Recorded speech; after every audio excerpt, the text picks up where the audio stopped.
Hello mga ka-NFT! Welcome to another episode ng Axie Infinity Basics. My name is Gab and I'm one of the content creators and streamers for NFTPinas. And today, ang pag-uusapan natin ngayon is a little bit about the battle system ng Axie Infinity. So pag-uusapan muna natin in this specific video ang battle screen and the battle phases that you will go through when playing the game. Later on in the next few videos, we will dive more into details dun sa battle mechanics naman. Pero ngayon, ang didiscuss lang natin is mainly about the battle screen and battle phases. So, let's start.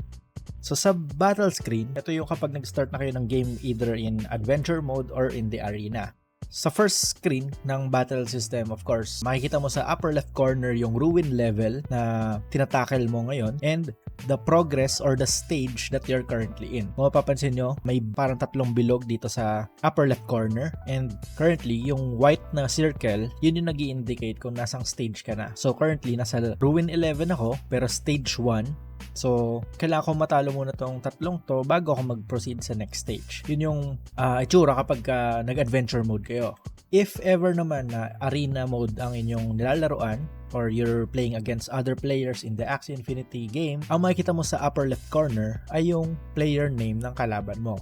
So in the upper middle portion of the screen, you'll see the round number and turn order. So kung mapapansin nyo guys, may numbering system dito sa upper middle ng ating screen. And nandyan din yung mga axes natin plus yung enemies. So kung mapapansin nyo, 1, 2, 3, meaning mauuna yung tatlo kong axes bago yung kalaban na chimeras. Ang primary factor na nagde-determine ng turn order is yung speed ng lahat ng players sa board na to. So kung sino yung may pinakamataas na speed stats sa board na to, siya yung first na atake and yun yung maging first sa turn order ng round na to.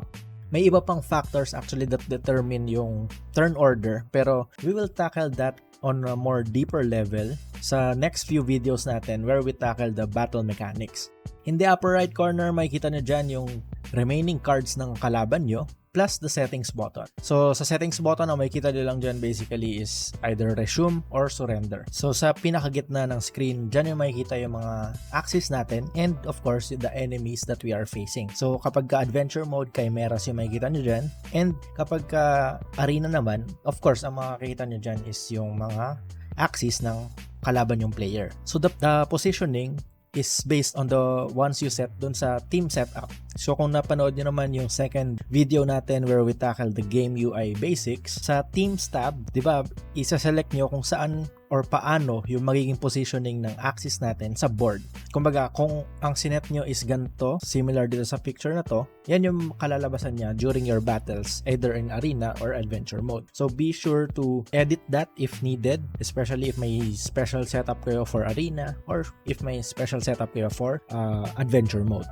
Sa lower part ng screen natin, starting with the left side, dyan yun naman makikita yung energy that you have left. So maximum of 10 energy ang makakukuha nyo within the game, or even if magkaroon ka na, for example, pinay mo yung gain 1 energy na card na to, tapos 10 na yung energy mo dyan, 10 pa rin yung maximum niya kumbaga. So hindi ka na madadagdagan up to 11, ganyan. Or hindi siya magkakaroon ng buffer. So medyo useless na gamitin siya if puno yung energy bar mo dito. So, sa baba naman dyan ng energy, makikita niyo yung cards that you currently can draw from. So, ito yung parang remaining cards mo din sa deck. And sa lower middle part naman, dyan mo naman makikita yung mga cards na na-draw from the deck. And of course, the specific card abilities ng mga axes mo. And makikita mo rin yung turn order sa baba ng cards. On the lower right part of the screen, dyan mo makikita yung end turn and the used cards pile.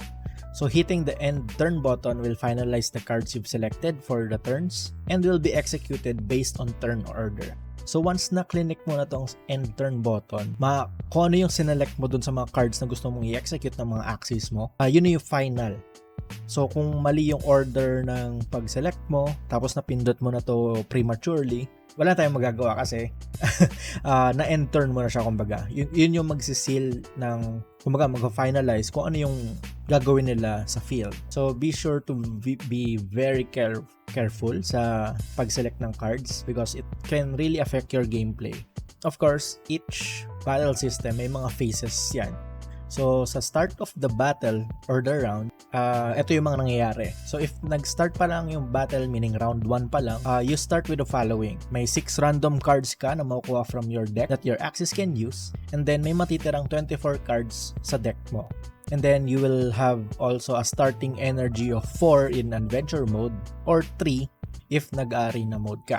If ever na round 2 na to, for example, or next round na, ang mangyayari is mabibigyan ka ng mga ganito. Una, magkakaroon ka ng 3 new cards from the deck, 3 energy if you're playing adventure mode, or 2 energy if you're playing in arena mode. So you have to keep this in mind when playing against players specifically. Sa adventure mode kasi medyo mas lenient, mas pwede kang magtapon ng energy basically. Pero when battling on arena, medyo you have to keep track ng energy na dinidish out mo or ginagamit mo plus yung energy ng kalaban. So later on in the next few videos, dito natin itatackle yung energy management and how you can predict how your enemies will play. Sa future videos natin to matatackle and it's a very advanced level na ng parang gameplay. So, mas in-depth natin siya ma-discuss later on. Since this is the basic series, you have to know these basic things regarding the start of the battle or the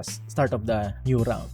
Phase 2 is the selection of cards. So, based on current available cards, yung mga na-draw from your deck, ito na yung time na pipiliin mo kung anong cards yung gusto mong laruin for this round. You have to take note na you have to be very careful with selecting cards in sequence. Kasi, kunwari, pinili mo bara-bara, tapos may specific effect doon. For example, may stun na card ka na pwedeng i-play, pero nilagay mo siya sa gitna. Ang mangyayari nun, aatake ka, and then magsa-stun, and then if may card pa nakasunod doon, maka-cancel yung stun. So, hindi mo siya makikarry over sa next round. So, there are buffs and debuffs kasi that carries over the next round. That's why mahalaga na makuha mo yung tamang sequence when selecting your cards. So later on sa battle mechanics video natin in the future, we will discuss more about this, yung mga buffs and debuffs. So be sure to follow our Facebook and YouTube page for more content and abangan nyo yung video na yun. It will be a very useful video, I promise. Anyway, turn order will determine which axis attack first. So you have to keep this in mind na when selecting your cards, iisipin mo rin yung turn order in which it will be executed. Kasi kapag nagkamali ka ng pagpili ng cards, it can affect the outcome nung round na yon. So, pwedeng ang naisip mo, mamamatay na tong kalaban na Axie or kalaban na Chimera, pero yun pala, last natitira yung damager mo or yung pag-defend ng tank mo is nasa last part pala, tapos medyo nasa bingit na siya ng kamatayan. So, kumbaga, you have to always check din yung turn order para mas makapag-decide ka which cards to play. So again, in a future video, mas madidiscuss natin to in depth because this is more on strategy. But of course, when selecting your cards, you have to keep this in mind. And then once you select the cards, you get a preview of the shields applied when selecting cards. So right off the bat, bago mo i-press yung end turn, makikita mo na kung gaano kalaking shields yung makukuha niya for that round. So after mo ma-select yung cards, of course, you will press the end turn, and yung phase 3 will be card execution or the turn execution. Basically, yung mga sinelect mong cards kanina, they will now be executed by your Axies. So, both sides, syempre, nagsaselect sila ng cards na ipe-play nila during that round. So, yung turn order will determine kung sino yung atakihin next, sino yung atake next, ganyan. So, the turn order really determines that. A few things that you have to note: the buffs and debuffs will be applied here if meron.